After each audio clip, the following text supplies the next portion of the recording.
Hi guys, welcome back to my channel. This is your girl Juliette Celeste, hopefully your favorite first generation Haitian American young woman living in Florida, particularly down south.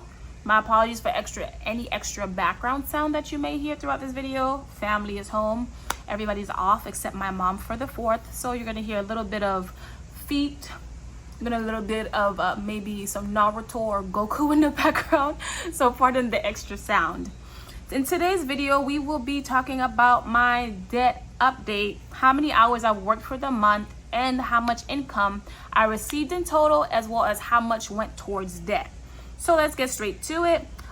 Before I started, behind the scenes, what I did was I wrote how many hours I worked for my primary and part-time job number 1. On the side here, I'm gonna put the total hours worked out of the 30 days, and then I'm gonna average it to see how many hours I worked throughout the entire month. I hope you guys are enjoying or enjoyed your 4th, because by the time you guys see this video, it will be maybe a few days later. I also hope that you guys enjoyed the first few days of July. And can y'all believe we are in the 7th month of July? I'm shook. So let's get straight to it. Let's see. 1, 2, 3, 4, 5, 6, 7, 8, 9, 10, 11, 12, 13, 14, 15, 16, 17, 18, 19. So 19 8-hour shifts plus this 4-hour shift that I worked. So for primary job, I worked 156 hours. This month I didn't work part-time job number 2. I just worked part-time job number 1. So let's see. 5.5 hours plus 5.75 hours plus 6.5 hours plus 6.25 hours plus 6.75 hours plus 8 hours plus 4 plus 7 plus 6.75 and then plus 7. I worked 63.5 hours. So when we add the 63.5 to the 156, okay, that's good. We worked 219.5 hours compared to our almost 300-hour month that we worked last month. So that's good. So that means if I would have worked every day, I would have worked about 7 hours. Because technically out of the 30-day period, let's see, 1, 2, 3, 4, 5, 6 days off. So that means I worked 24 out of the 30 days this month. Now, let's see how much money I made in the month. So, on June 8th, from part-time job number 1, I made $280.52. And then, on June 22nd, I'm just happy I get paid on Thursdays because that helps. It gives me that extra business day. So if I have to pay a bill on Friday, I know it's going to go through instead of having to wait all the way up to Monday for it to clear. So, ooh, I made a mistake. My trusty whiteout. For also part-time job number 1 on June 22nd, I made $332.47. And then on the last day of the month, like I usually do, get paid from my primary job, I got paid $2,785.92. So that means primary job, gonna repeat that, $2,785.92.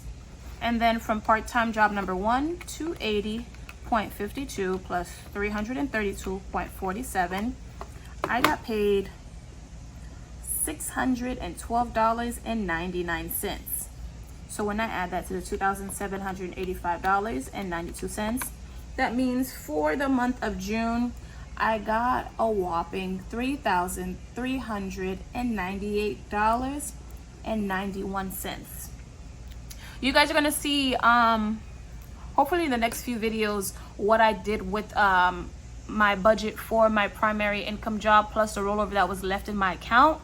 So you're gonna see out of the $3,330 out of the $3,398.91, majority of it was from primary job, and you're gonna see how I broke that down, and hopefully in the video afterwards you're gonna see how much went towards sinking funds, my cash envelopes, and bills. So I'm gonna switch modes so you guys can see it on my iPad to see how much went towards debt, and then I'll give you guys the final update. Give me 1 second. Okay guys, like I usually tell you guys every month, I have a 2023 to 2024 monthly budget report Excel that I created that has every single thing known to man pertaining to debt, student loans, debt trackers, sinking funds, cash breakdown. And then every month I go in, create a calendar, and of course I create a breakdown. This month I decided, y'all, I wanted to create a Capital One monthly expense sheet because this is the credit card that I'm starting to use in exchange for cash. In other words, I'm trying to see how well I can use my card to gain rewards while also using the cash that I stuff into the envelopes to pay it off. So i.e., when I had my chemical peel for my dermatologist this past July 1st, I had the 180 in my dermatology sinking fund. What I did was I swiped my card and then I immediately paid off the 100 that same day. Now that's just how I do it. You're more than welcome to do it another way, as long as it does not affect your credit usage, and it doesn't affect any interest that may go towards your card. So in other words, pay it timely. If you want, you can wait until a few days, and maybe, you know, when you use your card throughout the week, write down the amounts, keep track of them, and then come back and of course go through your sinking funds and your cash envelope and pay the money that you used. So I'll show you guys an example. I created this. I put the date, the amount, the description, the account type, the envelope name, and if it was paid or not. So let's break down. June 1st was the date that I went and I used the card. The amount was for $180. The description, I try to do a brief description. So I did a face and back chemical peel. The sinking fund type, if you guys can see, is cash envelope, sinking fund, or NA. NA means that I haven't assigned it to a specific account just yet. And then the envelope type, if I have to add more, but I go through if it was gas, entertainment, beauty, etc. It's a dermatologist. And then of course I check off if it was paid. And so far I'm loving it. It's holding me accountable, and the fact that I can travel with this on my phone, and it's accessible on any electronic device that is able to obtain and log into Wi-Fi is great. But let's go back to the debt. This was my little spiel. I was excited. I was like, I have to show y'all this. But yeah, I created it.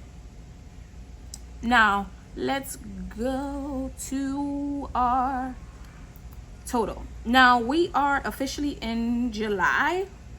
As you guys can see, I crossed out so many debt. I was so excited. We previously had Ulta, MasterCard, Care Credit, Medical, and ViStar personal loan, as well as our student loans. So in a total, that was 5 types of loans. Since March up until now, we have paid off Ulta, Care Credit, and ViStar. So let's get to it. ViStar in June, we're gonna go up, had a remaining balance of $229.54. Our student loans still weren't paid off. And then one of the goals for my June 2023 financial plan of action was to pay off the remaining balance of ViStar personal loan.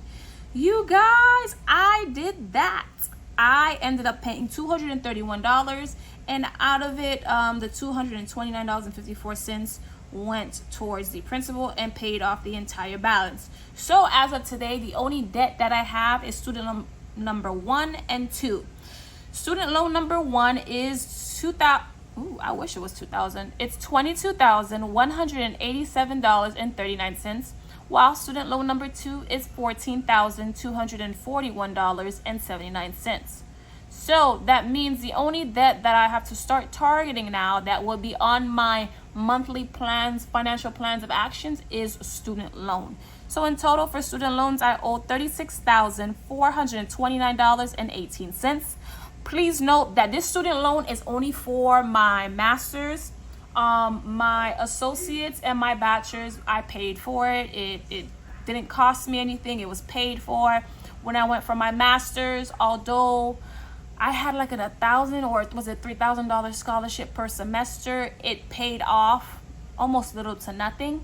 And so I was left with the bill of $36,429.18. And that's going to be my goal, as you guys can see, for the rest of the year. I just put value there so I can, when time comes, I can, update it. But yeah, and then what I also did was, let me zoom out and show you guys. I did a student loan tab, and for student loan number 1, they're both in NELIT, but student number 1, I put the date, the creditor name, the type, payments, how much money is going to go towards principal, how much is going to go towards interest, and then the balance, of course. I put in certain formulas so it will automatically generate how much of it is being paid off. And then on the side, I inform myself of my goal of how long it would take me to pay it off. 84 months is about 7 years, and then y'all ignore that. Is about it is about 7 years, and then it's at an interest of 6%. Now let's swipe over. I did the same thing for student loan number 2, and that is also at 6% interest rate of 84 months, i.e. 7 years, and it's at $14,241.79. How am I gonna tackle this? I don't know, but I do know, kind of. I'm in the process of looking for a better high-paying job, and my goal is to do one type of snowball method. I'm not sure if I want to do, I think it's the big or the small snowball method. In other words, I want to start putting more money towards this before this. The goal is, once I get a new job, to put towards student loans $500, with $400 of it going towards this and $100 going towards that. Because once I pay this off quicker, the $400 that I used to put towards it will now go towards the $100 that you go towards this. In other words, $500, and it'll pay off everything. But yeah, you guys, that is my debt update. For the month of June, I was able to pay off ViStar personal loan, so I'm officially done with medical and consumer debt. The only debt that I have left is student loans. For the month of June, I made $3,398.91 from primary job. My main primary job of that $3,398.91 was $2,785.92, and then part-time job number 1 brought in $612.99. I thank you guys so much for watching this video. Stay tuned for my upcoming ones, and as always, if you know anything that could generate more income that is less taxing on the mental and physical body, you're more than welcome to post it below. Thank you guys so much for liking, commenting, subscribing, and staying tuned to the growth of my content / YouTube channel, as well as my financial journey to freedom. As always, I will see you guys in the next video. Peace.